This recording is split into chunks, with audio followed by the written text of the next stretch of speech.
Influential authors of the 19th century. Edgar Allan Poe. He was born in 1808 Boston. Both of his parents died when he was 3, and while he lived with John Allan, he was never legally adopted. He went to the University of Charlottesville in 1825, but was forced to leave before finishing his first year due to financial issues. He joined the military in 1827, and he struggled with money throughout his life due to inconsistent jobs and Allan refusing to fill out parental forms and giving him any money.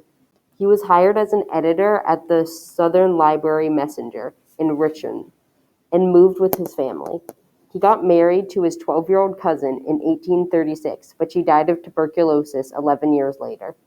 He died October 7, 1849, where he was found not fully conscious 3 days earlier and passed away before he was able to regain consciousness.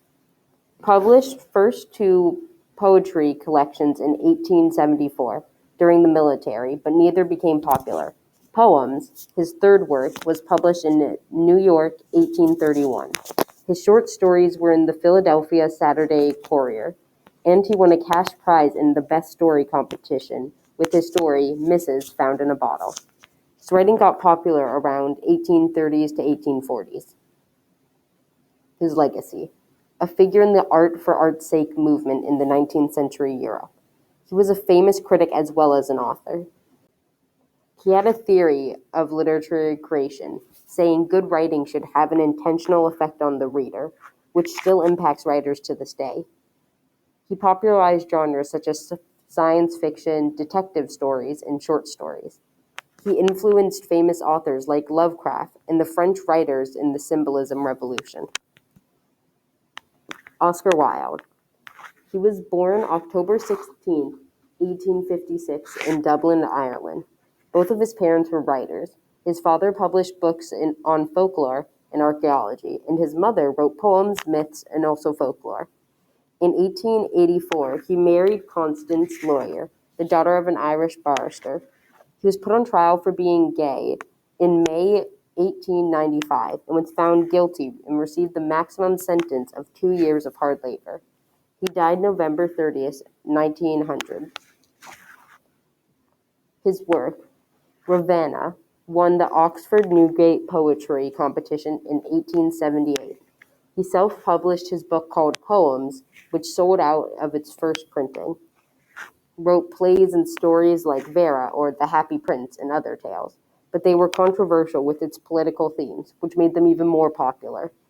Taught in the US and Canada about literature and art for a year, and while he was ridiculed for his flamboyant clothes and personality, the people warmed up to him in his lessons. He wrote 2 books in prison about the Ballad of Reading Gaol, about the bad treatment in prison, and De Profundis, a letter about his life and relationship with his lover, Douglas. His legacy. He was known throughout London for flair and charms. He was a spokesperson for the art for art's sake movement in the 19th century. A famous playwright due to his realism, complex characters, and political and social commentary. He's a famous victim of anti-gay laws and a figure for 19th century LGBT activism. In fact, he had such an impact that when it was no longer a crime to be gay, gifts and kiss marks were left on his grave. After being released from prison, he wrote a letter to his lover Douglas, despite his love letters being what landed him in prison before.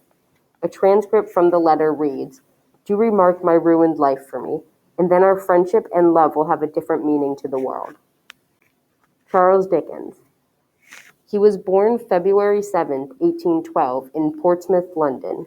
He lived in Chatham for ages 5 to 10, and this place reappears in many of his works. His family lived in poverty in 1824 due to his father being arrested for his debt, which gave him knowledge of the hardships of living on the streets in London. He had a healthy balance between work and home, and he was well known to be a great father as well as a writer. He hated socializing with high society, despite being a part of it, because they were too pretentious for him, and he still identified with the lower class from his childhood experiences. He died on June 9, 1870, at Gad's Hill. His work. He first started writing professionally in 1833, when he wrote essays for newspapers and magazines. He wrote a serial called Pickwick, which got famous overnight and gained him fame. Dickens began experimenting in 1836 with writing plays and pamphlets. Majority of his works have themes of poverty from his childhood. He wrote many famous works such as A Christmas Carol, A Tale of Two Cities, and more. His range of writing was described as intelligent and able to be equally enjoyed by a poor man and a queen. His legacy. He used his writing to raise awareness about poverty and campaign for ragged schools that taught children who couldn't go to normal schools and better conditions for the working class. Talked about shutting down Yorkshire boarding schools, which were a cruel system, and Dickens raised money for charity and convinced others to do the same. An example of this is when he published an article about Great Ormond Street Hospital and donate the revenue to them, which arguably kept them from bankruptcy. Thank you.